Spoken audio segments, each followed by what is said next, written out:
செலுத்துகிறேன். தொடர்ச்சியாக தொடர்ச்சியாக 7 நாட்கள் விசுவாசத்தினால் நீதிமானாகுதல் என்ற தலைப்பின் கீழாக நாம் படித்து வருகிறோம். ஒவ்வொரு காலத்திலும் எவ்விதமாக இந்த செய்தியை ஆண்டவர் தன்னுடைய பிள்ளைகளுக்கு கொடுத்து வருகிறார் என்பதை சகோதரர் குருவும், அதற்கு பிற்பாடு கிருபை என்றால் என்ன, பாவம் என்றால் என்ன, சுய விருப்பம் என்றால் என்ன, அதற்கு பிற்பாடு நீதிமானாகுதல் என்ற அனுபவம் எப்படிப்பட்டது, புதிய இருதயம் பெற்றுக்கொள்வது எவ்வளவு நிச்சயமானது என்பதை குறித்து நாம் என்ன பண்ணோம்னா படித்துக் கொண்டு வருகிறோம். இப்படி 7 நாள் என்ன பண்ணியாச்சு, படிச்சாச்சு. அடுத்த 3 நாட்கள் இன்னும் ஆழமாக நாம் என்ன பண்ண போறோம்னா படிக்க போறோம். ரொம்ப விஷயங்கள் நம்முடைய வாழ்க்கையில் எப்படிப்பட்டவர்களா நம்ம இருக்கிறோங்கிறத நிதானிக்கும்படியாக நம்ம என்ன பண்ணா தெரிந்து கொள்ள போறோம். ஒரு சிறு ஜெபம் செய்தெல்லாம் ஆவியானவருடைய ஒத்தாசைக்காக நம்ம ஜெபிப்போம். கிருபை நிறைந்த நல்ல ஆண்டவரே, இரக்கம் நிறைந்தவரே, உம்முடைய தயவு எங்களுக்கு வேண்டும், உம்முடைய கிருபை எங்களுக்கு வேண்டும், உம்முடைய இரக்கம் எங்களுக்கு வேண்டும், உம்முடைய காருண்யம் எங்களுக்கு வேண்டும். ஆஹ் எங்களுடைய இதயத்திலிருந்து கசப்பான ஊற்று மட்டும் தான் சுரக்கும் ஆண்டவரே.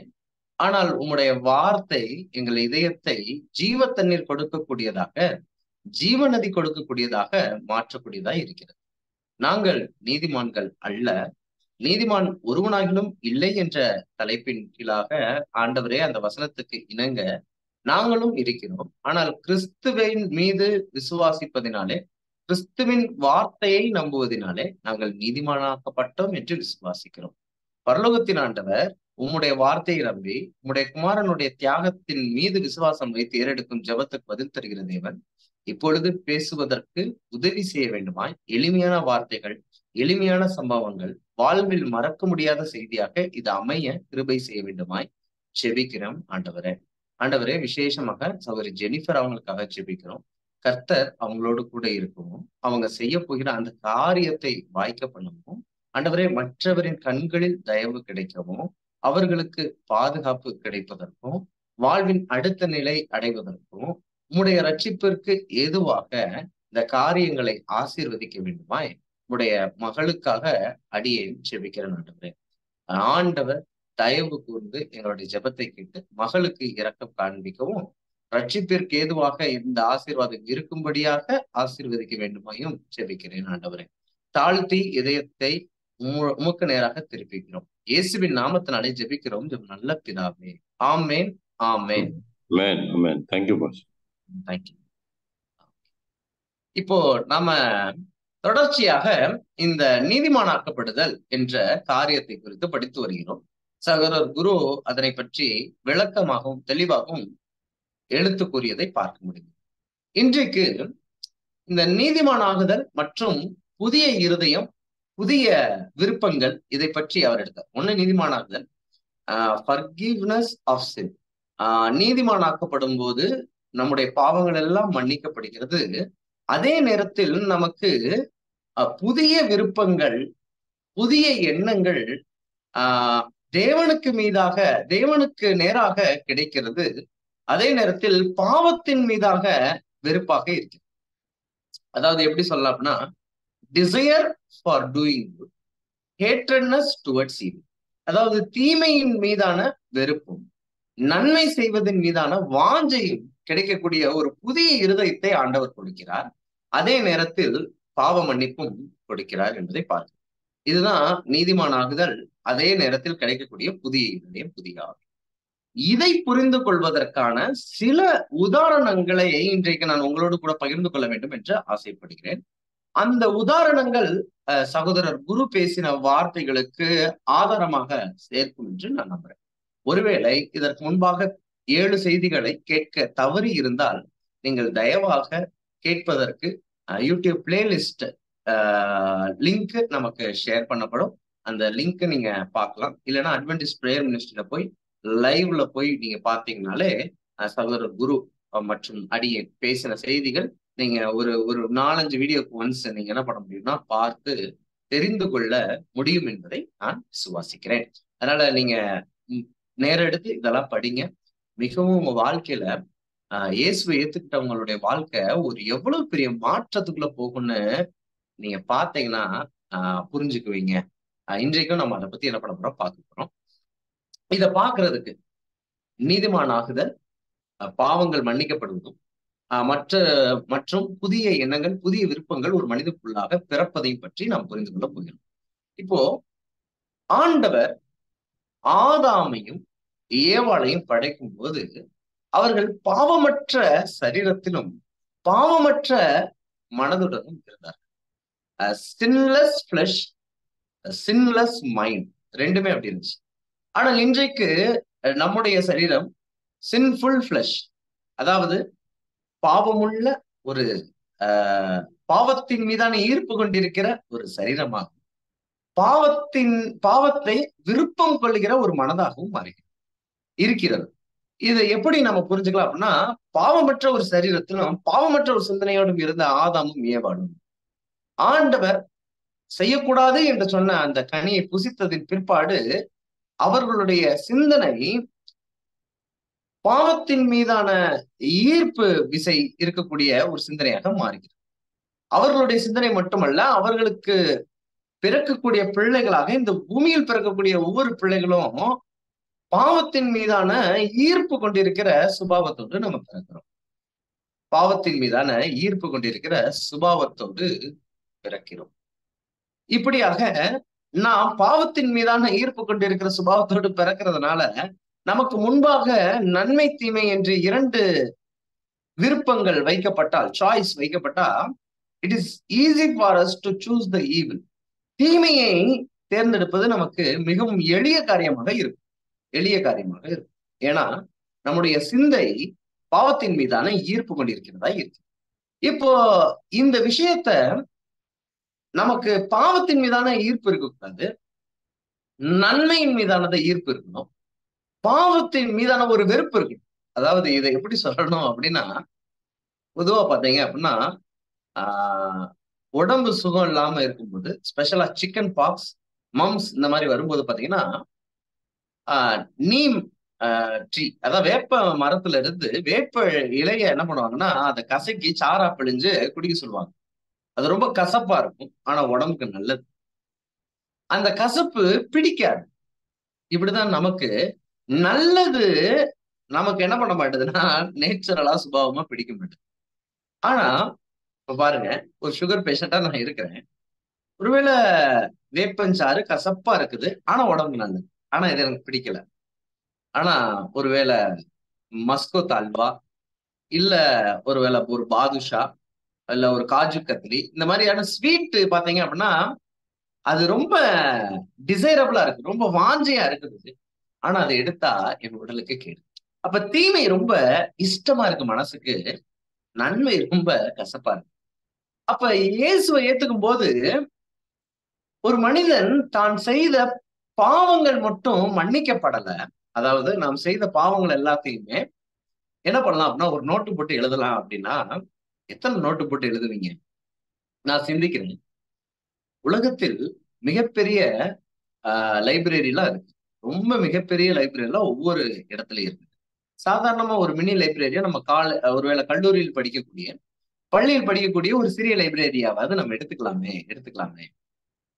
அந்த லைப்ரரியில உள்ள புத்தகங்கள்ல எவ்வளவு அடுக்கி வைக்கப்பட்டிருக்கோ அந்த அளவுக்கு நம்முடைய பிறப்பிலிருந்து, விவரம் தெரிந்ததிலிருந்து நாம் செய்த பாவங்களை காலக்கிரமமாக தேவதூதர்கள் நோட் பண்ணி வச்சிருந்தாங்கன்னா அந்த பாவங்கள் எல்லாம் எடுத்துட்டு பீட்டர் மாதவன் வால்யூம் 1 அப்படின்னு நம்ம ரிலீஸ் பண்ணோம் அப்படின்னா ஒரு லைப்ரரி வைக்கிற அளவுக்கு maybe it may surpass the world's largest library.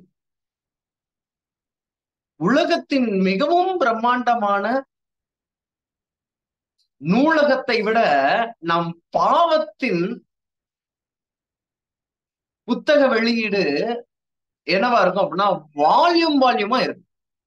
Madhavan volume 1, Madhavan volume 2 அடிக்கணும்னா வேர்ல்ட்ஸ் லார்ஜஸ்ட் லைப்ரரி எனக்கு என்னன்னு தெரியல. ஆனா அந்த லைப்ரரி நிச்சயமா என்னுடைய பாவமே பீட் பண்ணி. அப்படிப்பட்ட வாழ்க்கை தான் நம்முடைய வாழ்க்கை.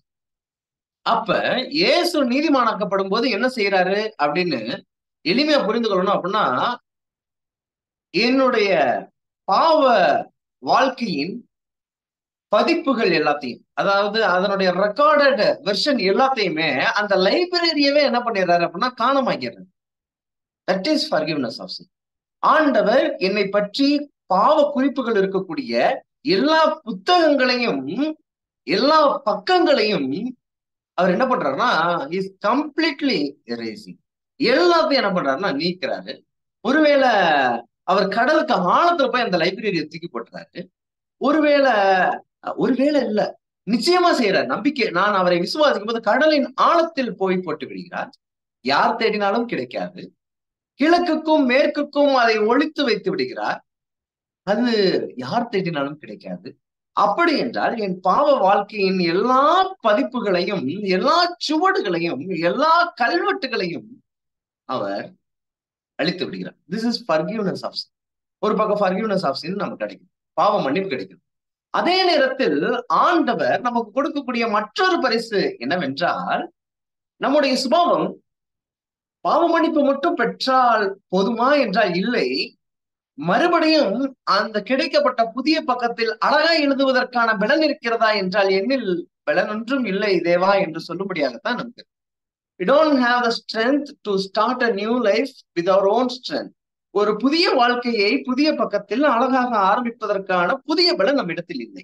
ஆனால் ஒரு மனிதன் இயேசுவை விசுவாசிக்கப்படும் போது, நீதிமான் ஆக்கப்படும் போது அவன் என்ன செய்யறான் அப்படின்னா, பாவ மன்னிப்பை மட்டும் பெற்றுக்கொள்ளவில்லை, அவன் புதிய பலனை பெற்றுக்கொள்கிறான், புதிய இதயத்தை பெற்றுக்கொள்கிறான், புதிய விருப்பத்தை பெற்றுக்கொள்கிறான் என்பதை சகோதரர் குரு அழகா சொன்னார்.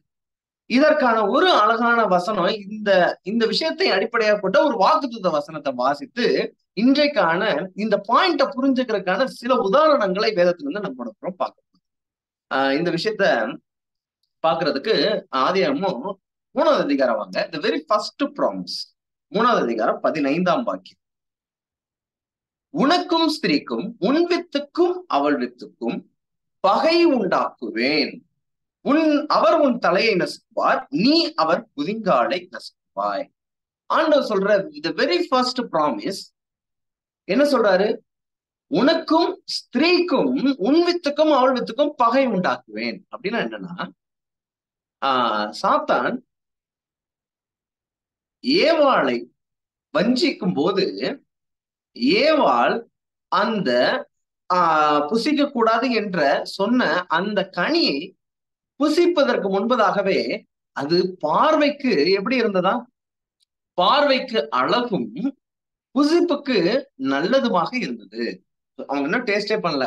இது எப்படி சொல்றதுக்கு எப்படி புரிஞ்சுக்கணும்னா, இட் இஸ் பியூட்டிஃபுல் அண்ட் எம்மி அப்படின்னு சொல்ற மாதிரி. பாக்குறதுக்கு ரொம்ப அழகா இருக்கு, செம்மையா இருக்கு, எம்மியா இருக்குன்னு சொல்றாங்க. ஒரு ஒரு ஒரு ஃபுட்டு எப்போ சூப்பரா இருக்குன்னு சொல்லணும்னா டேஸ்ட் பண்ணி தானே சொல்லுவோம்.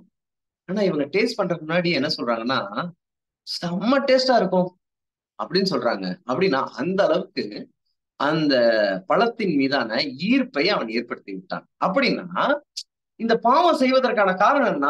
சாத்தான் வைத்த அந்த பாவத்தின் தந்திரத்தின் மீதான ஈர்ப்பு, டிசையர் இருந்ததுனால, அந்த வாஞ்சை இருந்ததுனால, அந்த விருப்பம் இருந்ததுனாலதான் அந்த பாவம் ஏற்பட்டது.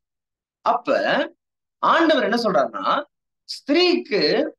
ஸ்திரீக்கும் சாத்தானுக்கும் இடையே அவன் என்ன பண்ணான் அப்படின்னா, அந்த பாவத்தின் மீதான விருப்பத்தை அவன் ஏற்படுத்தினான். அப்ப ஆண்டவர் என்ன சொல்றாருன்னா, பாவத்தை ஜெயிப்பதற்கான வழி என்னவென்றால் பாவத்தின் மீதான வெறுப்பு உண்டாக்குவதில் இருக்கிறது, பகை உண்டாக்குவதில் இருக்கிறது. அப்ப நேச்சுரலா நான் சொன்னேன், ஒரு பக்கம் வேப்பிலை சாறு எனக்கு என்னவா இல்லை அப்படின்னா, டிசைரபிளா இல்ல, எனக்கு விருப்பம் உள்ளதாக இல்லை, அது எனக்கு பகையாக இருக்குது. நான் என்ன பண்றேன், உடம்பு நல்லதுன்னு தெரியுது, ஆனாலும் எனக்கு விருப்பம் இல்லை. It is good but I don't like it. But at the same time I am a diabetic patient, but eating sweet, ஒரு ஸ்வீட் சாப்பிடுறது, it is not good for my health, but still I am desiring to do that. அப்ப தீமை எனக்கு ஈர்ப்பாக இருக்கிறது, ஆனால் நன்மையோ எனக்கு எதிர்ப்பாக பகையாக இருக்கிறது. அப்ப ஆண்டவர் என்ன சொல்றாருன்னா, ஈர்ப்பாக இருக்கக்கூடிய அந்த சாத்தானுடைய தந்திரங்களான காரியங்களுக்கு என்ன பண்ண போறேன் அப்படின்னா பகை உண்டு பண்ண. அப்ப ஆண்டவர் நம்முடைய சிந்தனையில என்ன பண்ண போறாரு அப்படின்னா, முன்னாடி எதெல்லாம் பாவத்தின் மீதான ஈர்ப்பா இருந்திருக்குமோ அதெல்லாம் இப்போ பகையாக போகுது. ஃபார் எக்ஸாம்பிள், ஒரு சில உதாரணங்களை நான் சொல்லுகிறேன். முன்பதெல்லாம் எனக்கு பொய் சொல்லி ஒருவேளை காரியம் சாதிப்பது எனக்கு அல்வா சாப்பிடுற மாதிரி ஈர்ப்பான விஷயமா இருக்குது அப்படின்னா, இப்போ பொய் பேசுவதை நான் வெறுக்கிறேன். ஏன்னா அந்த வெறுப்ப இயேசுவின் இடத்தில் வரும்போது, பொய் பேசுவதன் மீதான வெறுப்பு என் மனதில் யார் போட்டார்னா அவர் போட்டார்.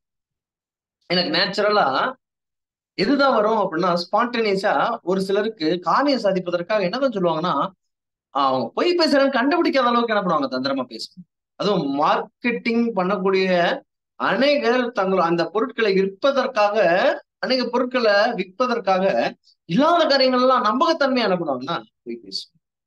அப்ப பொய் பேசுவது ஆண்டவரே, எனக்கு கைவந்த கலை அப்படிங்கிற மாதிரி சில நேரத்தில் சிலருக்கு இருக்கும்போது, அது எனக்கு முன்பதாக அவர்களை ஏமாத்தி காரியம் சாதித்து பொருளை வித்துட்டேன் அப்படின்னா எனக்கு எவ்வளவு சந்தோஷமா இருக்குங்கிறத தாண்டி இப்ப இயேசு எடுத்துக்கிட்டேன். நான் பேசின வாழ்க்கையில பேசினா லட்சக்கணக்கான பொய்யை அவர் மன்னிக்கிறாரு. பொய்யை மன்னிக்க மட்டும் இல்ல, அந்த பொய் பேசுவதற்கு மீதான வெறுப்பை கொடுத்தாரு.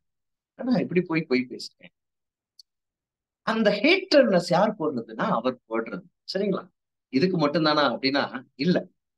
முன்னாடி ஆஹ் கோவப்பட்டேன் அப்படின்னா, யாரையா கோவப்பட்டு திட்டிடுறேன். கெட்ட வார்த்தையில கூட திட்டிடுறேன்.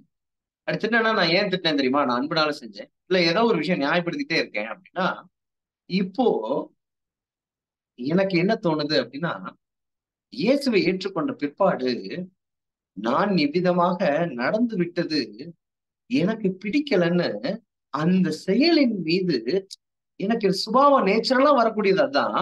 அதான் நான் எப்ப செஞ்சாலும் கரெக்டா தான் செய்வேன். எதை செஞ்சாலும் கரெக்டா தான் செய்வேன். அப்பெல்லாம் நான் பேசல.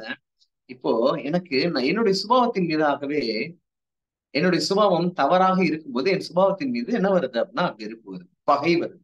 அப்ப ஆண்டவர் என்ன பண்றாருன்னா, ஆஃப்டர் சின், பாவத்துக்கு பிற்பாடு ஏன் பாவம் நடந்துச்சு அப்படின்னா, பாவம் அந்த பழத்தின் மீதான ஈர்ப்பு இருந்துச்சு, அதை சாப்பிட்டாங்க. ஆனா அது தீமை. அப்ப பாவத்தின் மீதான ஈர்ப்பு தான் பாவம் செய்ய தூண்டுகிறது. அப்ப ஆண்டவர் என்ன பண்றாரு அப்படின்னா, பாவத்தின் மீதான ஈர்ப்பை பகையாக மாற்றி விடுகிறேன் என்கிறார். அதுதான் நம்ம மைண்ட்ல உள்ள டிரான்ஸ்பார்மேஷன். அதைத்தான் புது பலன் கொடுக்கிறார், புதிய விருப்பங்களை கொடுக்கிறார், புதிய எண்ணங்களை கொடுக்கிறார், புதிய ஆவி கொடுக்கிறார் என்று நாம வாசிக்கிறோம். அதுதான் நீதிமான் ஆகுதல் என்ற அனுபவத்தின் 2 காம்போ பேக். அது forgiveness of sin. பாவத்தை மன்னிப்பை நாம் பெற்றுக்கொள்கிறோம். அதே நேரத்தில் புதிய எண்ணங்கள், புதிய விருப்பங்களை பெற்றுக்கொள்கிறோம். அந்த புதிய எண்ணம், புதிய விருப்பம் என்ன? இப்போ எனக்கு ஆரோக்கியமாக இருக்கக்கூடிய அந்த வேப்பலை சாறு எனக்கு மனதுக்கு விருப்பமாக இருக்கிறது. ஏனால் அது உடலுக்கு ஆரோக்கியம். ஆனால் இப்பொழுது எனக்கு உடலுக்கு தீமை ஏற்படுத்தக்கூடிய அந்த ஸ்வீட்டு எனக்கு என்னவா ஆகுது அப்படின்னா, எனக்கு வெறுப்பாக, பகையாக தெரிகிறது. அப்ப டிசைரிங் ஃபார் டூயிங் குட், அந்த நன்மை செய்வதன் மீதான வாஞ்சையை தேவன் அதிகப்படுத்துகிறார். தீமையின் மீதான வெறுப்பையும் அதை விட்டு விலகுவதற்கான எண்ணத்தையும் அவர். இத நல்லா உங்களுடைய மனதில் வச்சு, இந்த விஷயம் ஒரு சிலருடைய வாழ்க்கையில் நிறைவேறி இருக்கிறது. அந்த நிறைவேற்றம் நம்முடைய வாழ்க்கையில் முழுமை பெற வேண்டும் என்பது என்னுடைய வாஞ்சியாக இருக்கிறது. ஆண்டவர் இதற்கு உதவி செய்வார், ஆவியானவர் கொடுப்பார் என்று நான் நம்புறேன். ஏன்னா இன்றைக்கு பரிசுத்த வாழ்க்கையில் வளர்வதை குறித்து நான் பேச வேண்டும் என்று நினைத்தேன். ஆனால் இந்த காரியத்தை குறித்து பேசுவதற்கு எனக்கு பரலோகத்தின் தேவன் ஞாபகம் ஊட்டினதாக நான் உறுதியாக விசுவாசிக்கிறேன். அதனால நீங்க தயவா கேளுங்க, இந்த விஷயங்கள் உங்களுக்கு பிரயோஜனமா இருக்கு.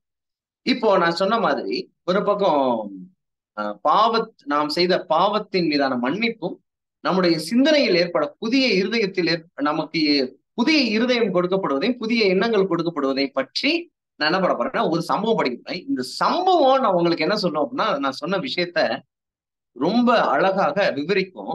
இந்த சம்பவம் நம்ம வாழ்க்கையா மாறணும். இதுதான் இன்னைக்கான பாடத்துடைய முக்கியமான விஷயம்.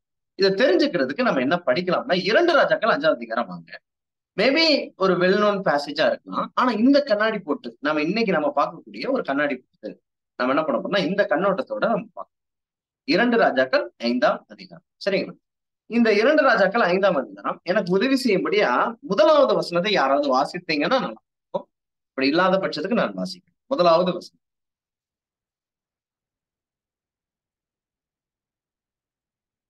ஓகே, நான் வாசிக்கிறேன். சீரிய ராஜாவின் தலைவனாகிய நாகமான் என்பவன் தன் ஆண்டவனிடத்தில் பெரிய மனுஷனும் எண்ணிக்கை உள்ளவனுமாய் இருந்தான். இங்கே ஒரு நபரை பத்தி சொல்லப்பட்டிருக்கு, நாகமான் என்ற ஒரு நபர். பைபிள்ல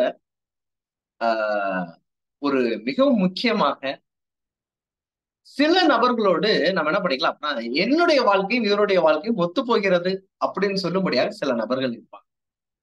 சிலருடைய லைஃப் வந்து நமக்கு என்ன பண்ணோம் அப்படின்னா ஒத்து போகக்கூடியதா இருக்கும். என்னுடைய பேர் வந்து பீட்டர். யாராவது பீட்டர் என்று பேதுருவை பற்றி பிரசங்கம் பண்ண ஆரம்பிச்சாங்க அப்படின்னா, அவங்க என்ன பத்தி தான் சொல்றாங்க அப்படின்னு நினைக்கும் அளவிற்கு இந்த பேதுருவின் கதாபாத்திரமும் என்னுடைய வாழ்க்கையும் நான் ஒப்பிட்டுக் கொள்வேன். அந்த மாதிரி ரொம்ப ரிலேட்டடா இருக்கும். ஸ்பீக்கிங் அபவுட் மீ அப்படிங்கிற மாதிரி நான் என்ன பண்ணுவேன், என்னுடைய மனது ஆட்டோமேட்டிக்கா அந்த அந்த கேரக்டர் பத்தி பேசினாலே என்னவாயிரும்னா கனெக்ட் ஆயிரும். ஒரு சிலருக்கு டேவிட் தாவீத பத்தி பேசினா அவங்க பேரும் தாவீதா இருக்கும், பிரசங்கம் பண்றதும் தாவீதா இருக்கும், தங்களுடைய வாழ்க்கையோடு ஒப்பிட்டு பார்த்துக்கொள்ளும். இன்னும் சிலர் பேர் அப்படி இருக்கணும்னு அவசியம் இல்லை, ஆனா சில கதாபாத்திரம் இவங்க என்ன மாதிரி இருக்காங்களே அப்படின்னு கம்பேர் பண்ணி அந்த மாதிரி எல்லா பாவிகளும் இவர் நம்மள மாதிரி இருக்கிறாரே அப்படின்னு சொல்லும் அளவிற்கு ஒப்பிட்டு பார்க்கக்கூடிய ஒரு நபர் தான் இந்த நாகமான். இந்த நாகமான் யாருன்னு பார்க்கலாம். இவருடைய ப்ரொஃபைல், இவரை பற்றி சில மேன்மையான விஷயங்களை வேதம் கூறுகிறது.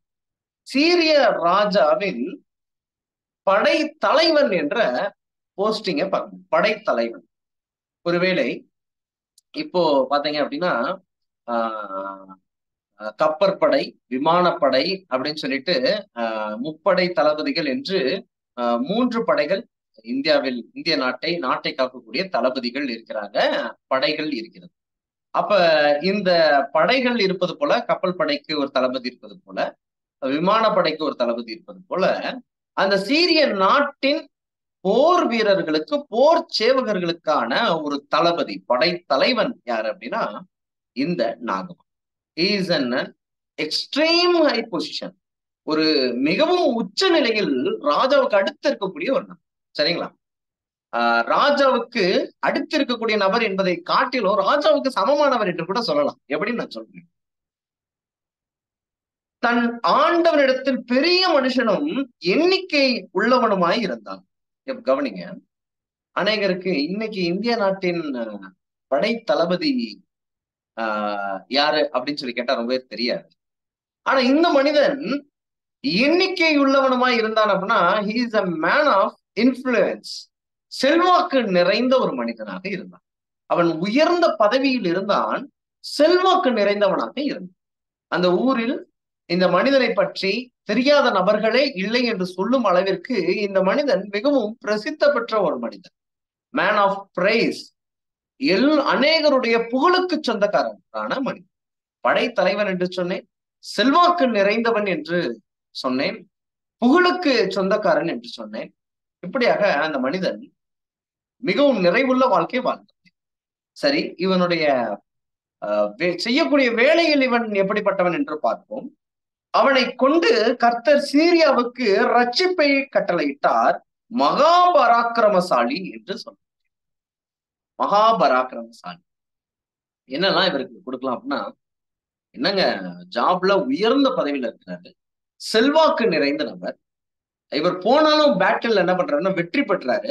ஒருவேளை எந்தெந்த நாட்டில் சண்டையிடும் போது எத்தனை வெற்றி பெற்றார், எத்தனை நபருடன் சண்டையிட்டு வெற்றி பெற்றார், எந்த கிழமையில் எந்த நேரத்தில் வெற்றி பெற்றார் என்று இவருடைய போர்ட்போலியோவே என்ன பண்ணிடலாம், நம்ம எடுத்துடலாம். அவ்வளவு வெற்றி வாகைகளை சூடக்கூடிய ஒரு நபர். கர்த்தர் அவரை கொண்ட சீரியாவுக்கு ரட்சிப்பை கொடுத்தார் என்று வேதம். அப்படி என்றால் இந்த மனிதன் படைத்தலைவன், இந்த மனிதன் செல்வாக்கு நிறைந்தவன், இந்த மனிதன் வேதம் கூறுகிறபடி வெற்றியை வாகை சூடினவனாக இருக்கிறான், மகா பராக்கிரமசாலி என்று வேதம் கூறுகிறார். அப்ப ஒரு மனிதனுக்கு தேவைப்படக்கூடிய விஷயங்கள்லாம் பாருங்களேன். ஒரு செல்வம் நிறைந்த ஒரு வாழ்க்கை இருந்தால் நல்லா இருக்கும் வாழ்க்கை அப்படின்னு நினைச்சுக்கிட்டு இருக்கிற மாதிரி, இந்த மனிதன் ஒருவேளை செல்வத்தில் நிறைந்த மனிதனா இருக்கு. ஏன்னா அவன் என்ன நினைத்தாலும் ஆஹ் ராஜா அவனுக்கு கொடுக்கக்கூடிய நபராக இருந்தார். பின்னாடி நம்ம படிக்கும்போது இவர் செல்வம் நிறைந்தவராக இருந்திருக்க வேண்டும் என்பதை குறித்தும் நாம் படிப்போம். செல்வாக்கு நிறைந்தவர் எல்லார் இடத்துலயும் என்ன பண்றாரு அப்படின்னா இவரை பற்றி தெரியாத நபரே இருக்குங்க. ஏன் அப்படின்னா ஒரு நாட்டின் யுத்தத்தில் வெற்றி பெற்றால் யாரினால் அந்த வெற்றி கிடைத்தது? ஏன்னா ராஜாவினால வெற்றி கிடைத்ததா என்று பார்க்கும்போது ராஜா இந்த படைத்தலைவனை தான் என்ன பண்ணியிருந்தாரு, அசைன் பண்ணியிருந்தாரு, தன்னுடைய வேலையை ஒப்பு கொடுத்தாரு. இந்த மனிதன் தான் வெற்றி வாகை சூடினவனாக இருந்தான். அதனால அவனுக்கு நல்ல வேலை, நல்ல சம்பளம், நல்ல செல்வாக்கு, மக்கள் மத்தியில் புகழ் எல்லாம் நிறைந்தவனாக இருந்தான். மகா பராக்கிரமசாலி. ஆனா வேதம் சொல்லுது மகா பராக்கிரமசாலியாகிய அவனும் குஷ்டரோகியாய் இருந்தான் என்று சொல்லிக்கிறார். பைபிள்ல பாத்தீங்கன்னா சில குஷ்டரோகிகளுடைய பெயர் தான் பைபிள்ல பதிவு செய்யப்பட்டிருக்கு. only few lepers name was mentioned in the Bible. குஷ்டரோகியாய் இருந்த சீமோன் என்ற மனிதன் என்று வேதம் குறிக்கிறது. இங்கே நாகமான் ஒரு குஷ்டரோகி என்று சொல்லுகிறது. அதற்கு பிற்பாடு கேயாசி என்பவன் குஷ்டரோகியாக இருந்தான் என்று சொல்லுகிறது. சிலருடைய பெயர் தான் குஷ்டரோகி பட்டியல பதிவு செய்யும். வேதத்துல அநேக வெரைட்டி ஆஃப் டிசீஸ், பலவிதமான வியாதிகளுடைய பெயர் பதிவு செய்யப்பட்டிருக்கும். அதுல பாத்தீங்கன்னா இந்த குஷ்டரோகி எடுத்துக்கலாம், கண் தெரியாமல் இருக்கிறது எடுத்துக்கலாம், ஊமையாக இருக்கக்கூடிய வியாதி எடுத்துக்கலாம், செவிடாக இருக்கக்கூடிய காது கேட்கக்கூடிய அந்த விஷயமா இருக்கலாம், முடவனா இருக்கிறத எடுத்துக்கலாம், கை சூமினவனா எடுத்துக்கலாம், நீர்க்கோவை வியாதியை எடுத்துக்கலாம், திமிர்வாதக்காரன் என்ற வியாதியா எடுத்துக்கலாம், இப்படிப்பட்ட பெரும்பாடு உதிரப்போக்கு இருக்கக்கூடிய வியாதியா எடுத்துக்கலாம், கூன் எடுத்துக்கலாம், நிமிரக்கூடாத கூனியாக இருக்கு. அப்படி வெரைட்டி ஆஃப் டிசீஸ், வியாதிகளில் பல விதங்கள் வேதாகமத்தில் குறிப்பிடப்பட்டிருக்கிறது. எல்லா வியாதிகளும் எதைத்தான் குறிக்கிறது என்றால் நாம் அனைவரும் வியாதியஸ்தராய் இருக்கிறோம், ஆனாலும் வெவ்வேறு வியாதிகளில் இருக்கிறோம் என்பதை குறிக்கிறது. இதை ஆவிக்குரிய ரீதியில் புரிந்து கொள்ள வேண்டும் என்றால் நாம் அனைவரும் பாவிகள், ஆனால் வெவ்வேறு விதமான பாவங்களில் உடன்பட்டு இருக்கிறோம் என்பதை புரிய வைப்பதற்காக ஆண்டவர் இவ்விதமான நோயின் பிணியில் சிக்கியவர்களுடைய சரித்திரங்களை எழுதிருச்சு. அப்படி பார்க்கும்போது எல்லா பாவையும் ஏதோ ஒரு நோயோட ஒப்பிட்டு பார்க்க முடிகிறது. நீரிழிவு நோய் ஒரு பாவ சுபாவத்தின் உதாரணம் சொல்லணும் அப்படின்னா, கண் தெரியாமல் இருப்பவர்கள் அவர்களுக்கு இருள் தான் தெரிவது போன்று நம் வாழ்க்கையில் கண் தெரிந்திருந்தாலும் சத்தியத்தின் வெளிச்சம் தெரியாத இருளில் நாம் பார்வையற்றவர்களாக ஆவிக்குரிய ரீதியில் இருக்கும். செவிடர்களா இருக்கும்போது அநேக சத்தியங்களை ஆண்டவர் நமக்கு சொல்லி சொல்லி சொல்லி சொல்லியும் கேட்கக்கூடாத, உணர்வு அடையாத, ஒரு பிரசங்கம் கேட்டு உணர்வே அடையலாம், மாத்திக்கணுங்கிற எண்ணமே இல்லை. இன்னைக்கு அனதர் சர்மன் இன்னொரு பிரசங்கத்தை நான் கேட்டேங்கிற மாதிரி உணர்வு அடையாத, கேளாத செவி உடையவனா பாவத்தினால் நான் இருக்கலாம். என் காது நல்லா கேட்கும், ஆனா அது என் இதயம் கேட்கறதுக்கு, இதயம் உணர்வு அடைவதற்கு நான் திறக்காம இருக்கேன். அப்ப இருக்கக்கூடிய எல்லா வியாதியும் நம்முடைய பாவ சுபாவத்தை வெளிப்படுத்தக்கூடிய வியாதி. அதுல பிரதானமான ஒரு வியாதி எதுனா குஷ்டரோகம். இந்த குஷ்டரோகி உடல் முழுவதும் அவனுடைய சரீரத்தில் ஒரு பிரச்சனை ஏற்படுகிறது. அந்த பிரச்சனை உடல் முழுவதும் ஏற்பட்டது போல நம்முடைய மனம் முழுவதும், உள்ளம் முழுவதும் பாவத்தினால் நிறைந்திருக்கு. உடல் முழுவதும் எப்படி தோலில் குஷ்டரோகம் வருகிறதோ அதே மாதிரி உள்ளம் முழுவதும் பாவத்தினால் நிறைந்து இருக்கு. சரி, பைபிள் டைம்ஸ்ல இந்த மாதிரி குஷ்டரோகத்தை என்ன பண்ணுவாங்க அப்படின்னா, இந்த குஷ்டரோகிகளை ஆசாரியன் பார்த்து அது குஷ்டரோகம் தானா அப்படின்னு பார்த்துட்டாங்க அப்படின்னா அவங்களை எங்க தூக்கி வச்சிருவாங்க, ஊருக்கு புறம்பே ஒதுக்கி வச்சிருவாங்க பைபிள் டைம்ஸ்.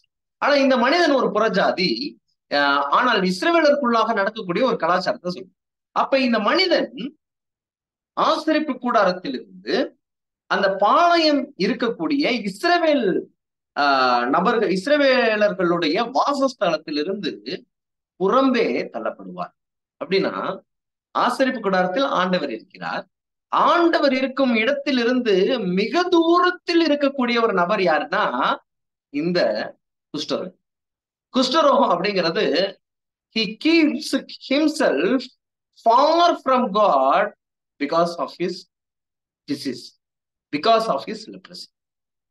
சகோதர குரு சொல்லும்போது அந்த கெட்ட குமாரன் கதையில் அந்த குமாரன் தூர தேசத்திற்கு போனான் என்று சொல்லப்படும் போது தகப்பனை விட்டு தன்னை எவ்வளவு தூரத்தில் வைத்துக் கொள்ள வேண்டும் என்று இருந்தானோ அதை போன்று இந்த தூரத்தில் இருக்கக்கூடிய நபராக தான் இந்த குஷ்டரோகி இருப்பான். மனைவி கூட ஒரு மனிதனுக்கு நெருக்கமாக பணிவிடை செய்யக்கூடிய இடத்தில் இருக்கக்கூடிய மனைவி கூட அந்த மனிதனை தொட முடியாத ஒரு சூழ்நிலையை இது பரவிவிடும் என்பதற்காக ஒரு தூரத்தில் தான் செயல்பட முடியும். ஒருவேளை தன்னிடத்துல பிள்ளைகள் இருந்தா அந்த பிள்ளைகளுக்கு முத்தம் கொடுக்க விருப்பப்பட்டாலும் கூட கொடுக்க முடியாது. தூரத்தில் இருந்தால் அவர்களை பார்த்து கொள்ள முடியும். ஒருவேளை அவருக்கு பரவக்கூடியதாக இருப்பதனாலே சற்று என்ன பண்ணுவாங்க, ஒரு டிஸ்டன்ஸ் மெயின்டைன் பண்ணுவாங்க. எல்லாரும் தூரத்தை மெயின்டைன் தன்னுடைய வேலைக்காரர்களா இருந்தா இப்படிப்பட்ட விஷயமா. ஒரு மனிதன் பணக்காரனா இருந்தாலும் பாவம் விட்டு வைக்கல. ஒரு மனிதன் பதவியில் இருந்தாலும் பாவம் விட்டு வைக்கல. ஒரு மனிதன் வெற்றி கண்ட பராக்கிரமசாலியா இருந்தாலும் பாவம் விட்டு வைக்கல. ஒருத்தரை கூட பாவம் விட்டு வைக்கல. பாவம் ஏழைகளையும் விட்டு வைக்கிறது இல்ல, உயர்வானவர்களையும் விட்டு வைக்கிறது இல்லைங்கிறதுக்கு இது மிகப்பெரிய உதாரணம். அப்ப இப்படிப்பட்ட பாவத்தோடு ஒப்பிடுவதற்கான ஒரு மிக ஏற்ற ஒரு நோய் எதுனா இந்த குஷ்டம். யாரெல்லாம் பாவின்னு உணர்றோமோ அவங்க எல்லாரும் நான் இந்த நாகமான் குஷ்டரோகி மாதிரிதான் அப்படின்னு சொல்லி என்ன பண்ணணும் அப்படி.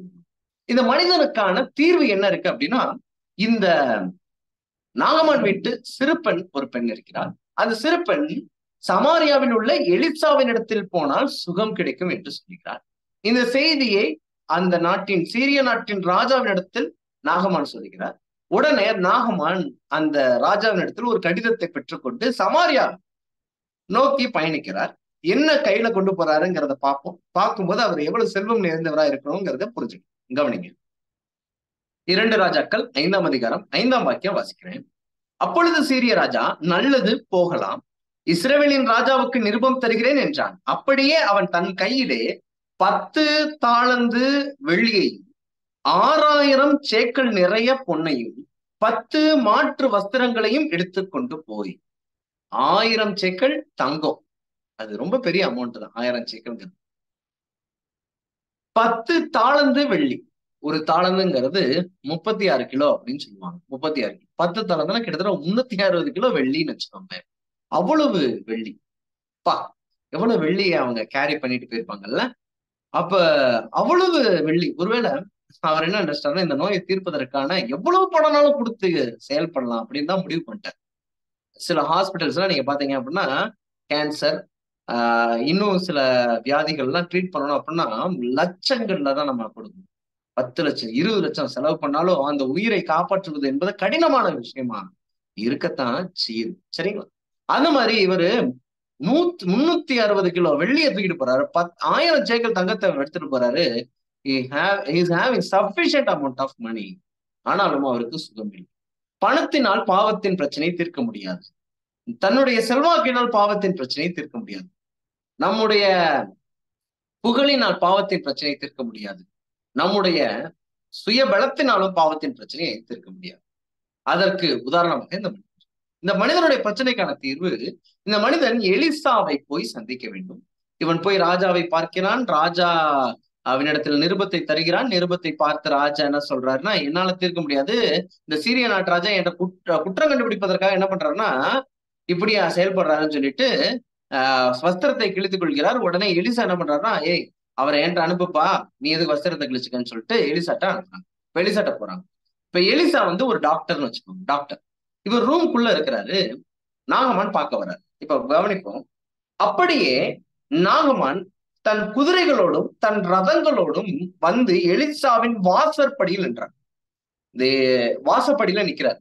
மேபி ஒரு டாக்டரை பாக்குறதுக்கு முன்னாடி அந்த வெளியில உள்ள சேர்ல நம்ம என்ன பண்ணுவோம், வெயிட் பண்ணுவோம் பாத்தீங்களா, வெயிட்டிங் ரூம்ல. அந்த மாதிரி வாசப்படியில என்ன பண்றாரு, நிக்கிறார். இப்போ எலிசா என்ன பண்றாரு, அவனிடத்தில் ஆள் அனுப்பி, நீ போய் யோர்தான் நீங்க 7 தடவை ஸ்நானம் பண்ண, அப்பொழுது உன் மாம்சம் மாறி நீ சுத்தமாவாய் என்று சொன்னார். இப்ப அவர் அசுத்தமா இருக்கிறாரு. சுத்தமா குஷ்டரோகம் என்பது நம் பாவத்தை குறிக்கிறது.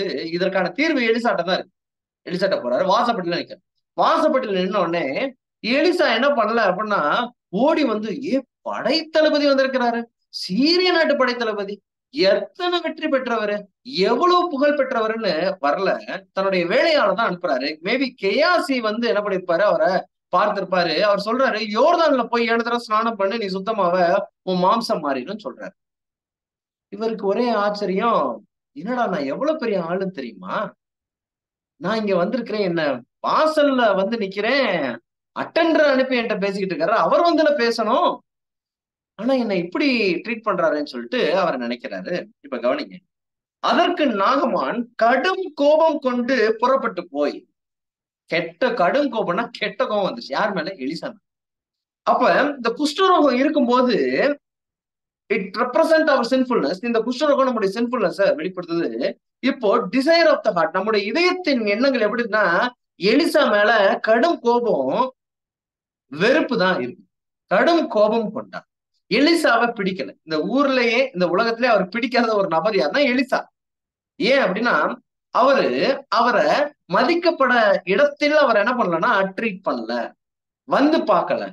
ஏன் அப்படின்னு சொல்லி அந்த கோபத்துக்கான காரணத்தை படிக்கணும்னா, அவன் வெளியே வந்து நின்று தன் தேவனாகிய கர்த்தருடைய நாமத்தை தொழுது தன் கையினால் அந்த இடத்தை தடவி இவ்விதமாய் குஷ்டரோகத்தை நீக்கி விடுவான் என்று எனக்குள் நினைத்திருந்தேன்.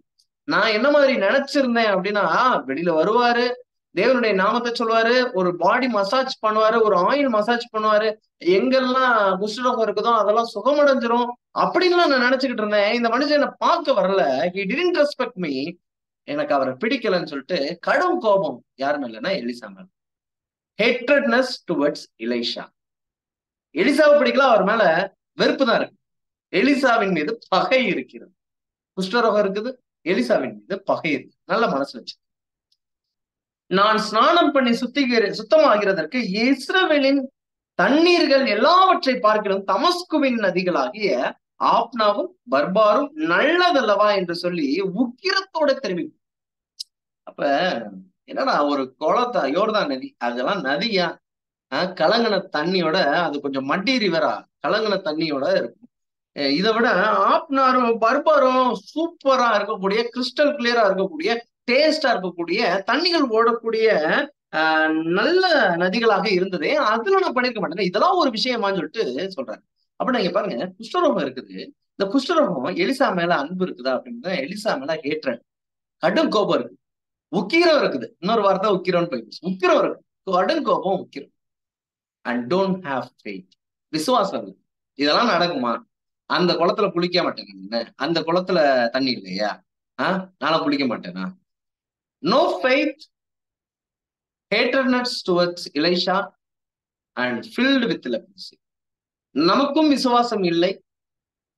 விசுவாசம் இல்லாத போது யார் மீது என்ன எண்ணம் இருக்கிறதுனா, எலிசா மேல வெறுப்பும் உக்கிரமும் இருக்கிறது. குஷ்டரோகத்தினால நிறைந்திருக்கிற ஒரு மனிதனா இருக்கு. சரிங்களா? இப்ப நல்லா கவனிங்க.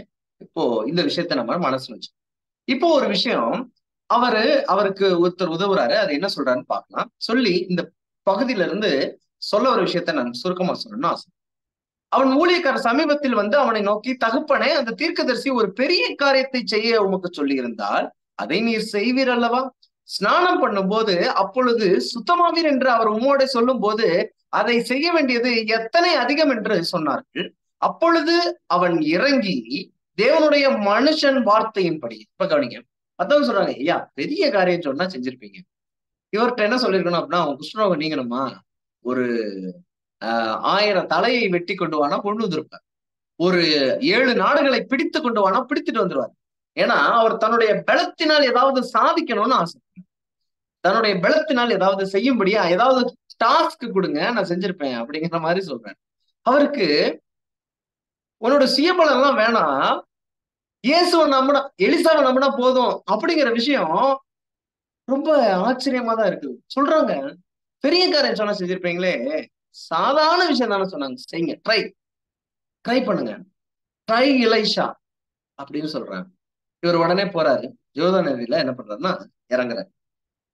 தேவனுடைய மனுஷனின் வார்த்தையின்படியே யோர்தானில் 7 தரம் முழுகின போது அவன் மாம்சம் மாறி ஒரு சிறு பிள்ளையின் மாம்சத்தை போல மாறி அவன் சுத்தமானான். இவ்வளவு அழகான வார்த்தை. கவனிங்க. இப்போ என்ன பண்ற, சரி okay, let me start trusting and having faith in the word of Elisha. நான் எலிசாவின் வார்த்தையின் மீது நான் விசுவாசம் வைக்கிறேன். விசுவாசம் வச்சுதான் பாப்போமே, லெட் மீ ட்ரை எலிஷா. எலிசாவை ஒரு முறை முயற்சி ட்ரை பண்ணி பார்க்கலாமே அப்படின்னு நினைக்கிறேன். நான் ட்ரை பண்ணி பார்த்து அவர் விசுவாசத்தோடு என்ன பண்ணா, யோர்தான்ல 7 தடவை ஸ்நானம் பண்றாரு. அவருடைய வார்த்தையின்படி என்ன பண்றாருன்னா சுத்தமாறார். Now the leprosy was cleansed. அவர் அசுத்தமானவனாக வந்தார், இப்பொழுது சுத்தமானவனாக மாறினார். இதுல இருந்து என்ன பொருட்பாடம் அப்படின்னா, நாமும் நம்முடைய வாழ்க்கையில் உடல் முழுவதுமாக குஷ்டம் நிறைந்திருந்த நாகமானை போன்று உள்ளம் முழுவதுமாக குஷ்டரோகியா இருக்கு.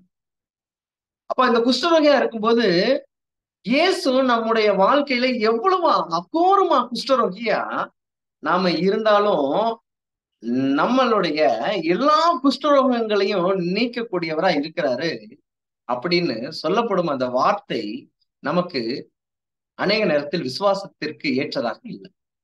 ஆனா ஒரு முறை எப்படி எலிஷாவை ட்ரை பண்ணி பாருங்க, முயற்சி பண்ணுங்கிற மாதிரி உங்கள் வாழ்க்கையில் நீங்கள் எவ்விதமான கண்களில் தவறான காரியங்களை செய்திருக்கிறீங்களா?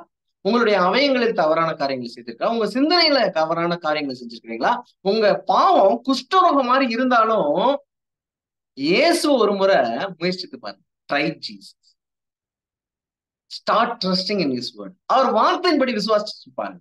அப்ப இயேசு எலிசாவை விசுவாசிச்சு ஒருத்தர் தண்ணீர்ல மூழ்கி ஞானஸ்நானம் எடுத்த போது அவர் முழுவதுமாக அந்த குஷ்டரோகத்துல இருந்து நீக்கப்பட்டது போல இயேசு நமக்காக தண்ணீர் அல்ல ரத்தமே சிந்திருக்கிறாரு.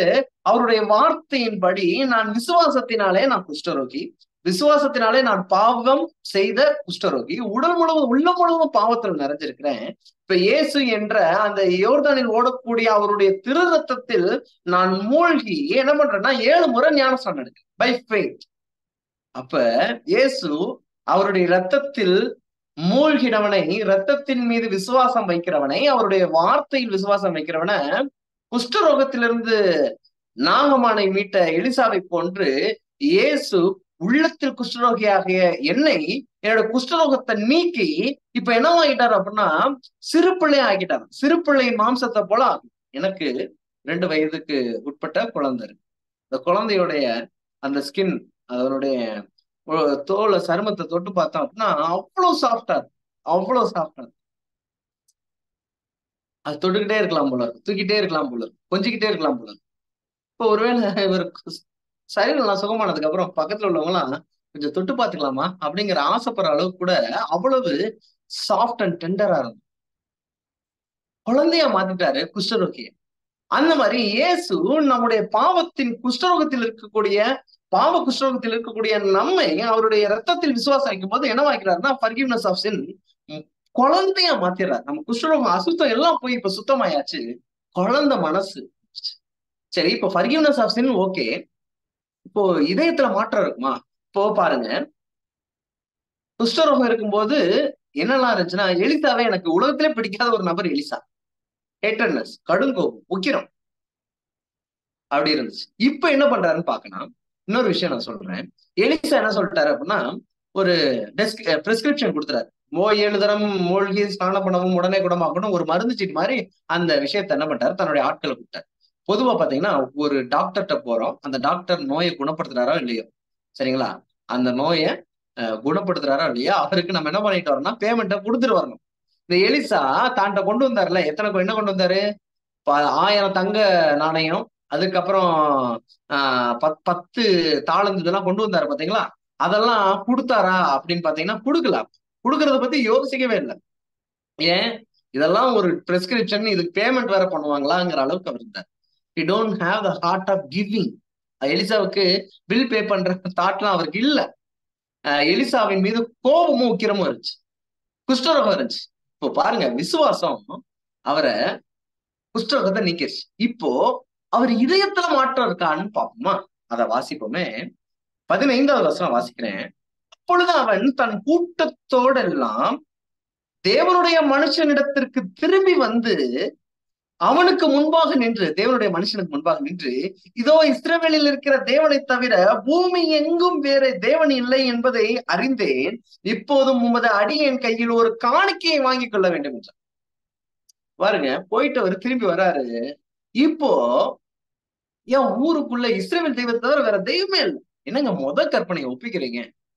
யார்கிட்ட வராங்க? எலிசாவை பார்க்கணும் வர்றாரு. முதல்ல எலிசா மேல கோபம் இருந்துச்சு. இப்போ இந்த உலகத்திலேயே நான் நேசிக்கிற ஒரு நபர் யாருன்னா எலிசா. பாருங்க, ஃபர்ஸ்ட் நான் சொன்னேன் பாவம் எப்படி இருக்குன்னா, நமக்கு காஜு கத்திலி தான் பிடிச்சிருக்கு, இல்ல ஒரு பால்கோவா தான் பிடிச்சிருக்கு. It is easy for us to fall in love with evil things. நான் ஸ்வீட், அதாவது ஸ்வீட் சாப்பிட்றதுல உள்ள விஷயத்த ஒரு ஊமையா நான் சொல்றேன். இதெல்லாம் பாவம்னு நான் சொல்லல. ஜஸ்ட் ஒரு உடலுக்கு வியாதியோடு இருக்கிறவங்களுக்கு எது மெடிசின்ங்கிற மாதிரி நான் சொல்றேன். அப்ப கவனிங்க.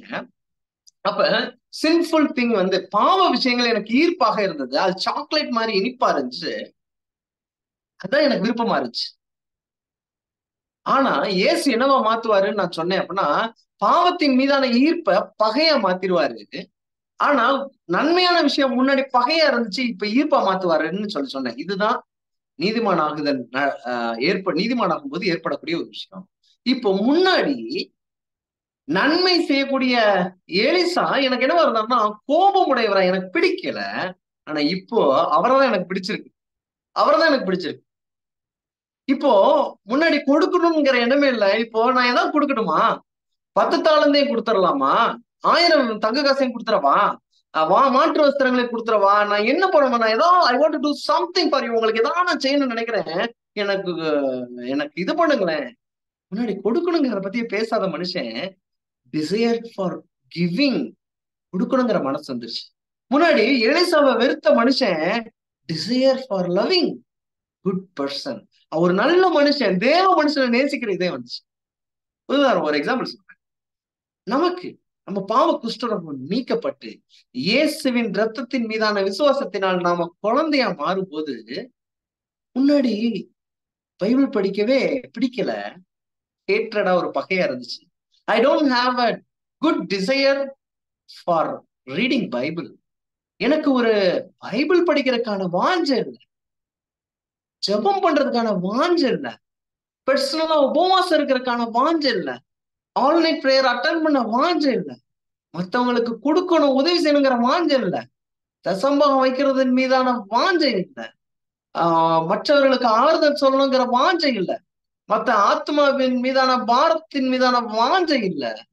ஆனா எப்போ இயேசுவ என் வாழ்க்கையில விசுவாசத்தோட என் பாவ குஷ்டரோகத்தை எல்லாம் அவர் நீக்கிட்டாருன்னா, அவருடைய ரத்தத்தின் மீது நான் விசுவாசிக்கிறேனோ, இப்போ இயேசு என்ன பண்றாருன்னா, இப்போ எனக்கு எல்லாத்தையும் விட பைபிள் படிக்கிறதா ரொம்ப பிடிக்குது. எனக்கு கிரிக்கெட் மேட்ச் பாக்குறத விட பைபிள் படிக்கிறது ரொம்ப பிடிக்குது.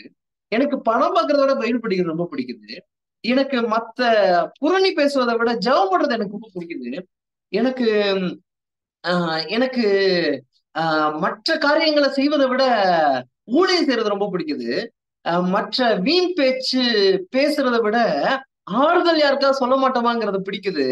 முன்னாடி லேட் நைட் ஆனாலும் ஜாலியா இருக்கிறதுக்கு ஊர் சுத்துறது எனக்கு ரொம்ப பிடித்தது. ஆனா இப்போ அதெல்லாம் எனக்கு பிடிக்கல. ஹவுஸ் விசிட்டிங் பிடிக்குது.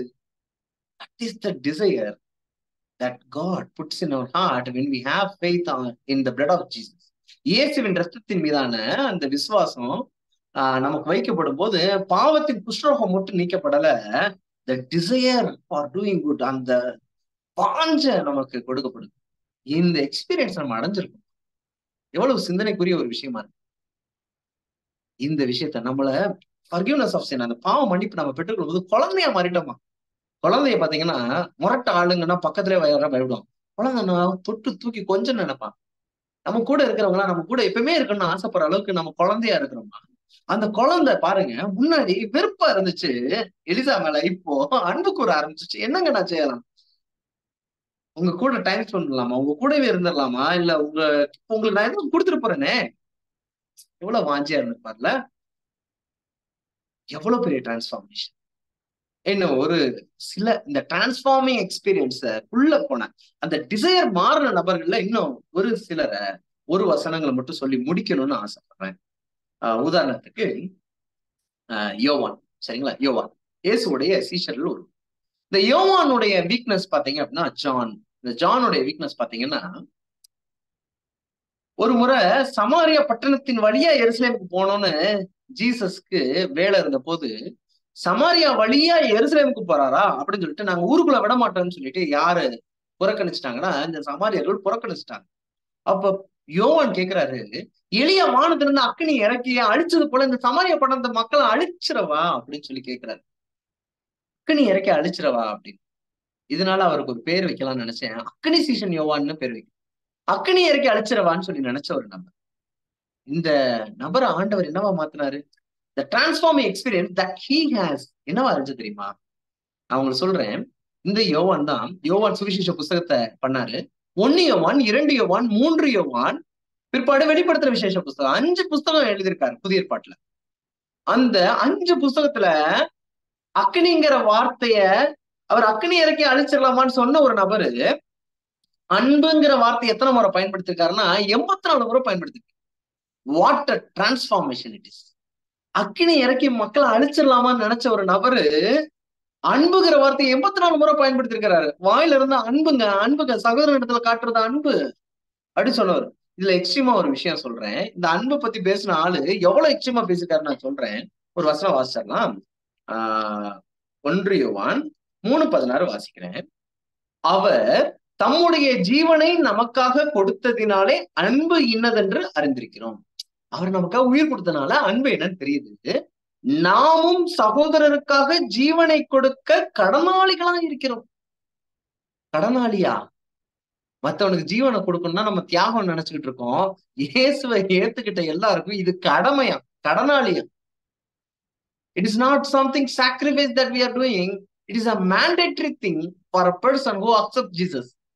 சொல்றாரு, அக்னி இறக்கி அவங்களை கொன்று அழிச்சிடலாம்னு நினைச்சு வாயில இருந்து புறப்பட்டு வந்த இந்த அக்னிசிஷன் யோவான் மத்தவனை அழிக்கிறது கிடையாது. இயேசுடைய மிஷன் என்ன?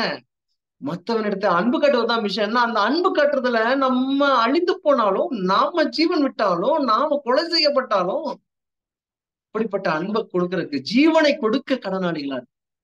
நீங்க ஒரு நபரை நேசிக்கிறீங்க, அந்த நபருக்காக ஜீவனை கொடுக்கணும் அப்படின்னாலும் கொடுக்கறதுக்கு மனசு இருக்கா அப்படிங்கிறது இந்த நபர் சிந்திக்க வைக்கிறார். அக்னி சீசனாய் இருந்த யோவான், அக்னி இறக்கி அழிக்கணும்னு நினைச்ச அந்த யோவான், லூக்கா 9வது அதிகாரம் 54 வசனத்தை அப்படிப்பட்ட யோவான் அந்த forgiveness of sin என்ன பண்றாரு? இயேசுவினுடைய அன்பினாலே, இயேசுவின் ரத்தத்தினாலே என்ன பண்றாரு அப்படின்னா, தன்னுடைய பாவங்கள் எல்லாம் மன்னிக்கப்படுவது மட்டும் இல்லாமல் த டிசையர், முன்பதாக அழிக்க வேண்டும் என்ற அந்த எண்ணம் இப்பொழுது அன்பு கூற வேண்டும் என்ற அந்த டிசையர் மாறுது. That's the beauty of the gospel. சரி, பேதுரு எடுத்துக்கலாமா? பேதுரு, இந்த பேதுரு என்ன பண்ணாரு அப்படின்னா, நமக்கு நல்லா தெரியும். யோவான் 18:10, சரிங்களா? யோவான் 18:10 என்ன நடக்குன்னா, இயேசுவை கைது செய்ய வர்றாங்க. கைது செய்ய வரும்போது ஆசாரியனுடைய வேலைக்காரனை அந்த பட்டயத்தை எடுத்து காது என்ன பண்ணிருக்காருன்னா வெட்டிடுறாரு. அவர் காது மேல ரொம்ப இன்ட்ரெஸ்டடான நபர் கிடையாது. He tried somewhere. அப்படி அடிக்க வெட்ட போனாரு, அப்படி குனிஞ்சிட்டாரு, அப்படியே என்ன ஆயிடுச்சு அப்படின்னா காதுல பட்டுருச்சு. பட்டயத்தை எடுத்தாரு. யாருக்கு? இயேசுக்கார். இயேசு ஏதாவது அநீதி செஞ்சாருன்னா இல்ல. நீதிமானாக இருந்த இயேசுவை நீங்கள் எப்படி கைது செய்யலாம் அப்படின்னு சொல்லிட்டு பட்டயத்தை எடுத்த ஒரு நபர். ஆனா இந்த பேதுரு என்ன பண்றாரு தெரியுமா?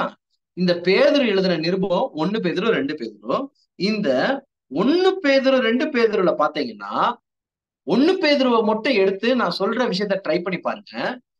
பாடு அப்படிங்கிற வார்த்தை, பெர்சிக்யூஷன், பாடுபடுதல், பாடுபட்டு அப்படிங்கிற வார்த்தை இல்லாத அதிகாரமே இருக்காது. என்னங்க, பட்டயத்தை எடுத்து வெட்டின கையை இன்னைக்கு என்ன பேசுது அப்படின்னா, பாடுபடுங்க அப்படின்னு பேசுது. எந்த அளவுக்கு பேசுறாரு அப்படிங்கிறத நான் சொல்றேன். 1 பேதுரு 2:19 எடுத்துக்கோங்க. 1 பேதுரு 2:19 நான் வாசிக்கிறேன். நல்ல முக்கியமான விஷயம் கேளுங்க. நீங்கள் குற்றம் செய்து ஏனெனில் தேவன் மேல் பற்றுதலா இருக்கிற மனசாட்சி நிமித்தம் ஒருவன் அநியாயமாய் பாடுபட்டு உபத்திரவங்களை பொறுமையாய் சகித்தால் அதுவே பிரீதியா இருக்கும். அநியாயமாய் பாடுபட்டு, நியாயமாய் பாடுபடல. அதாவது எப்படின்னா, நான் தப்பு செஞ்சேன் அதனால பாடுபடுறேன், தப்பு செஞ்சேன் என்ன ஜெயில தூக்கி வைக்கிறாங்க, தப்பு செஞ்சேன் நான் இப்போ என்ன பண்றேன், கடன் மேல கடன் பட்டு வட்டி மேல வட்டி கட்டி நான் என்ன பண்றேன், பிரச்சனைகளை ஃபேஸ் பண்றேன். நான் ஒரு காலத்துல குடிப்பழக்கத்தோட இருந்தேன், இப்போ நான் பிசிக்கல் ப்ராப்ளத்தோட நான் ஃபேஸ் பண்றேன். நான் தப்பு பண்ணேன், பாட அனுபவிக்கிறேன். இது இல்ல. தப்பு செய்யாம அநியாயமா நான் எந்த தப்புமே பண்ணாம இருந்து பாட அனுபவிக்கிறேன் அப்படின்னா அவர் சொல்றாரு, தேவனுக்கு அதுவே பிரீதியா இருக்கும். நீங்க தப்பு செய்யாம இருந்ததா, எந்த தப்பும் செய்யாத இயேசுவை கைது செய்ய வரும்போதே பட்டயத்தை எடுத்த நபர் எப்படியா எங்க இயேசுவை நீங்க கைது பண்ணலாம், கைது பண்ணி கூட்டிட்டு போலாம், பட்டயத்தினால எல்லாத்தையும் குத்தி போட்டுருவான்னு வேற கேக்குறாங்க அவர்கிட்ட. இல்ல அப்படி பண்ணாதீங்கன்னு சொல்றாரு. அப்ப அநியாயமா இயேசு கைது செய்யப்பட வரும்போது பட்டயத்தை எடுத்த நபரு இப்ப பேசுறாரு, அநியாயமா உங்களுக்கு ஏதாவது நடந்துச்சுன்னா பாடுபடுங்க, அது தேவனுக்கு பிரீதியா இருக்குன்னு சொல்றாரு. அடுத்து தெளிவா சொல்றாரு, நீங்க கவனிங்க. 20 வசனம், நீங்கள் குற்றம் செய்து அடிக்கப்படும் போது பொறுமையோட சகித்தால் அதனால் என்ன கீர்த்தி உண்டு? நீங்கள் நன்மை செய்து பாடுபடும் போது பொறுமையோடு சகித்தால் அதுவே தேவனுக்கு முன்பாக பிரீதியா இருக்கும். ரெண்டுல பிரீதியா இருக்க சொல்றாரு. நன்மை செய்து பாடுபட்டால் அப்படின்னு சொல்றாரு. அநியாயமா பாடுபடுங்க, எந்த தப்பு செய்யாம நீங்க பாடுபடுறீங்களா, தேவன் மேல தேவனுக்கு அது மேல பிரீதியா இருக்கும், பிரியமா இருப்பார். நன்மை செய்து பாடுபடுறீங்களா, தேவனுக்கு அது மேல் பிரியமா இருக்கும்.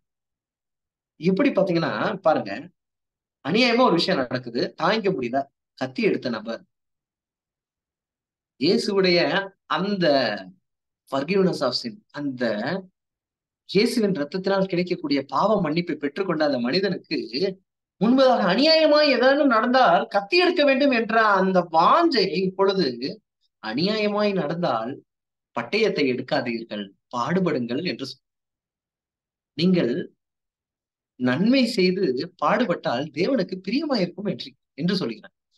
எப்படிங்க அந்த எண்ணம், அந்த டிசையர் மாறுது? That is the beauty of the gospel. இயேசுவை ஏத்துக்கும் போது பாவ மன்னிப்பை மட்டும் நம்ம பெற்றுக்கொள்ளல, அந்த எண்ணம், புதிய எண்ணம், புதிய விருப்பம் ஏற்படுகிறது. இப்படி பைபிள்ல எத்தனையோ நபர்கள் என்ன பண்ணலாம் சொல்லிட்டு போகணும். கடைசியா பவுல் அப்போஸ்தலர் 22:4-5 நீங்க பாத்தீங்கன்னா, கிறிஸ்தவர்களை மரண பரியந்தமும் துன்பப்படுத்துவதற்காக அவர்களை உபத்திரவப்படுத்தினவன் அப்படின்னு சொல்றாரு.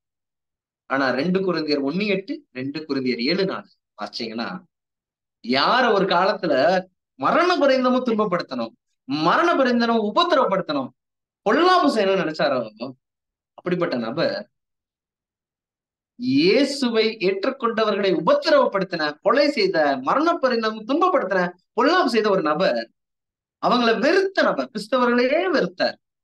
ஆனா இப்போ யார வெறுத்தாரோ, இயேசுவை ஏற்றுக்கொண்ட போது அவர்களை நேசிக்கவும், அவர்களுக்காக உபத்திரவப்படவும், அவர்களுக்காக துன்பப்படவும், அவர்களை வழிநடத்தினா அவர்கள் பின்பற்றக்கூடிய இயேசுக்காக உபத்திரப்படும். இயேசுவை ஏத்துக்கிட்டவங்களும் உபத்திரப்படுத்தினார், துன்பப்படுத்தினாரு.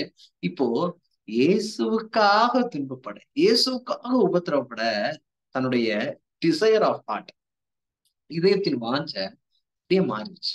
அப்ப கவனித்து பாத்தீங்கன்னா, அக்கினி இறக்கணுங்கிறது எந்த ஆவியில நீ பேசுறன்னு ஆண்டவர் கேட்கிறார். அது ஆவியானவர் கிடையாது, அது சாத்தானின் ஆவி.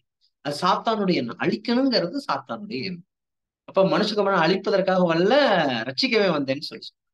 அப்ப எனக்கு ஒரு பிரச்சனை நடக்குதுன்னா, இவங்களெல்லாம் அழித்தால் நலமா இருக்குமே அப்படின்னு சொல்லிட்டு எண்ணம் இருக்கு. அந்த எண்ணம் வந்து தீமையான எண்ணம். தீமைக்கு ஏதுவாதான் விருப்பம் இருக்கு.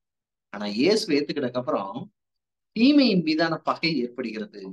நன்மை செய்ய விருப்பம் இருக்குது. என்ன விருப்பம் இருக்குது? அவங்களுக்காக, அவங்க அழிக்க நினைக்கல, அவங்களுக்காக அழிந்து போக நினைக்கிறேன்.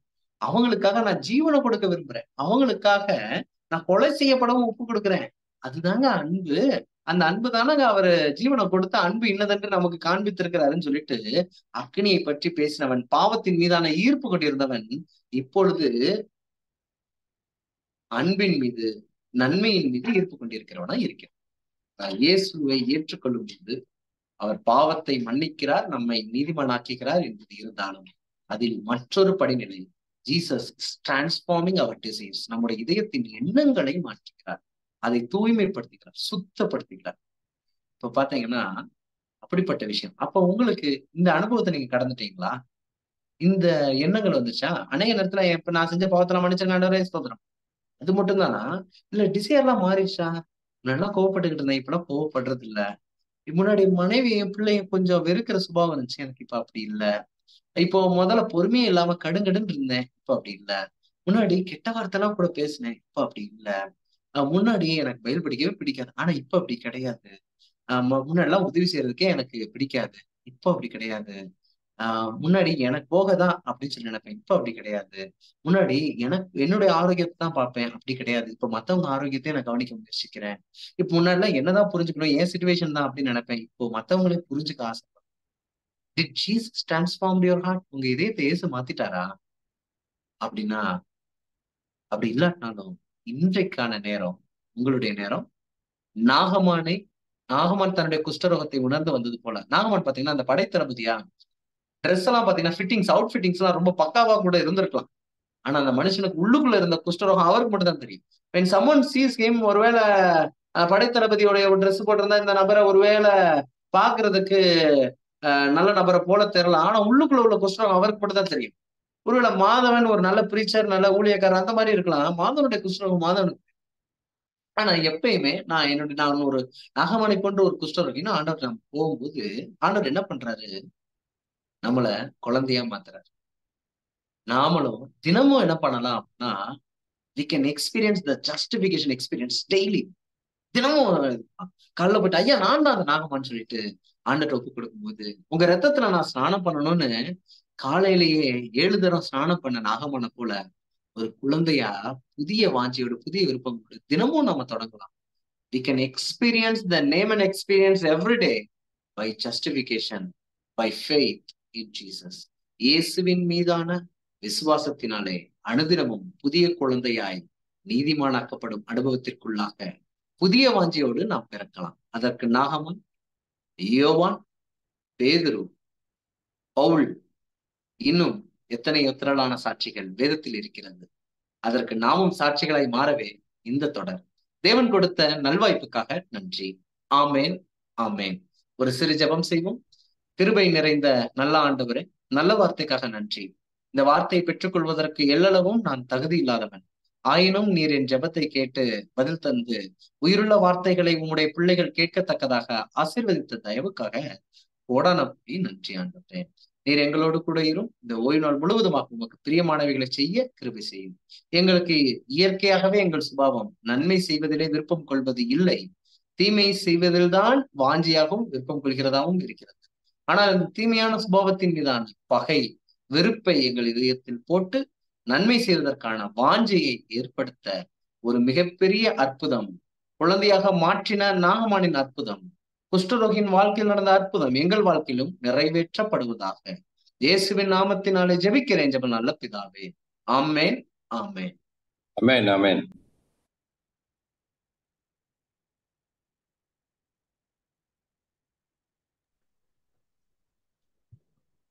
நன்றி பிரதர். நல்ல ஆழமான ஒரு சத்தியத்தை கொடுத்ததுக்காக தேவனுக்கும் அவங்களுக்கும் நன்றி செலுத்தி, அந்த ஓய்வு நாள் ஆரம்ப வேளையில நாம் இந்த ஒரு நல்ல சத்தியத்தை கேட்டோம்.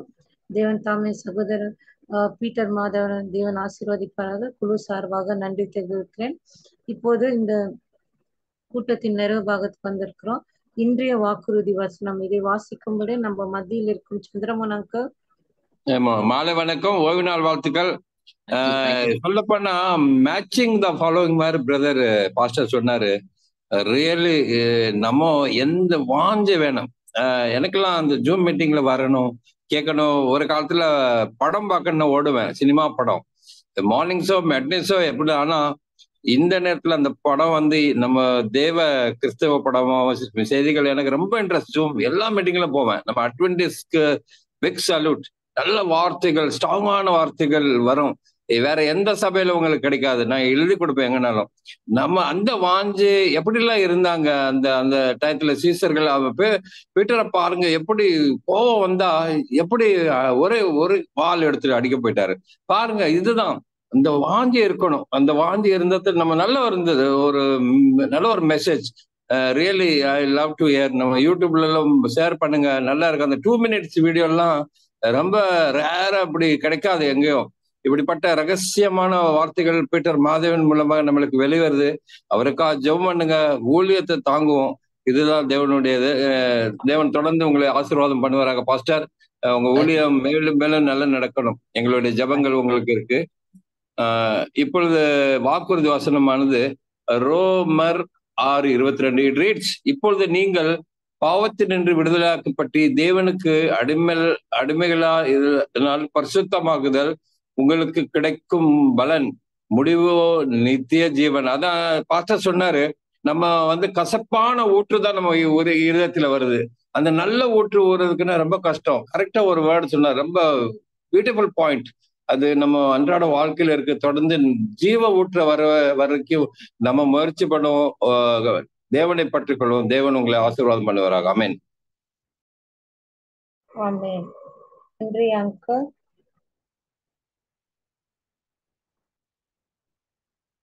இன்றைய ஆரோக்கிய துணுக்கள் இதை வாசிக்கும்படி நம்ம மத்தியில் இருக்கும் செல்லம் சிஸ்டர். ரஸ்மா. இன்றைய ஆரோக்கிய துணுக்குகள் பாசிப்பயிறு. சின்னம்மை பெரியம்மை தாக்கியவர்களுக்கு பாசிப்பயிரை ஊற வைத்த தண்ணீரை அருந்த கொடுக்கலாம்.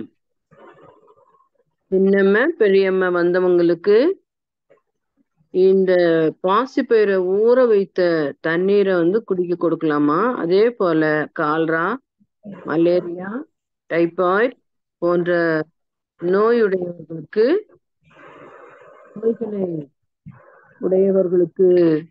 இந்த பாசிப்பயிரின் தண்ணீரை கொடுக்கும் பொழுது இது பாசிப்பயிரையும் நம்ம சாப்பிடலாம். தொடர்ந்து இதை உட்கொண்டு இதன் மூலம் நோய்கள் வராமல் தடுக்கக்கூடியது இந்த பாசிப்பயிறு, அதனுடைய தண்ணீர். தொடர்ந்து அதே போல இந்த பாசிப்பயிரை முளைக்கட்டி நம்ம சாப்பிடும் பொழுது அது ரொம்ப ஆரோக்கியம்னு பாக்குறோம். பயிரை முளைக்கட்டி சாப்பிடணும். அதே போல இந்த கொண்டக்கடலை முளைக்கட்டி சாப்பிடலாம், வெந்தயத்தை முளைக்கட்டி சாப்பிடலாம், கொள்ளு முளைக்கட்டி சாப்பிடலாம். அது எல்லாமே நமக்கு உயிர் சத்து என்று பார்க்கிறோம். தொடர்ந்து இந்த பாசிப்பயிறுடைய தண்ணியை குடிப்போம், அந்த பயிரையும் சாப்பிடுவோம். இப்படியாக அநேக நோய்களை எதிர்க்கக்கூடியது இந்த பாசிப்பயிரின் தண்ணி என்று பார்க்கின்றோம். ஆமென். ஆமென். ஆமென். நன்றி சிஸ்டர். நம்மளுக்கு சில புஸ்தகங்கள் இருக்குது, உங்களுக்கு வேணுமென்றால் ஜோனாத்தன் அனுப்பும்படி அன்போடு கேட்டுக்கொள்கிறோம். அட்வென்டிஸ்ட் பிரைம் மினிஸ்ட்ரி தினந்தோறும் இப்படியாக நடைபெறுகிறது. காலையில ஆங்கிலத்துல 1 கூடுகிறோம் 6 மணிக்கு, அதற்கு பின் பரிந்துரை ஜெபம் 3 மணிக்கும், மாலையில தமிழ் கால் 5:30க்கும், 7 மணிக்கு தெலுக்காலம் இருக்குது. வாரத்தின் கால்கள் இப்படி திங்கள் அன்று நமக்கு மலையாள காலம் 8 மணிக்கு, செவ்வாய் என்று மராட்டி கால் 8 மணிக்கு, புதன் அன்று இந்தி கால் 8 மணிக்கு, வேலன் என்று பெங்காலி கால் 8 மணிக்கு, கன்னடா மொழியில ஞாயிற்றுக்கிழமையில 11 மணிக்கும் மற்றும் அதே நாளில 4 மணிக்கு ஒடியா மொழியிலும் இருக்கிறது.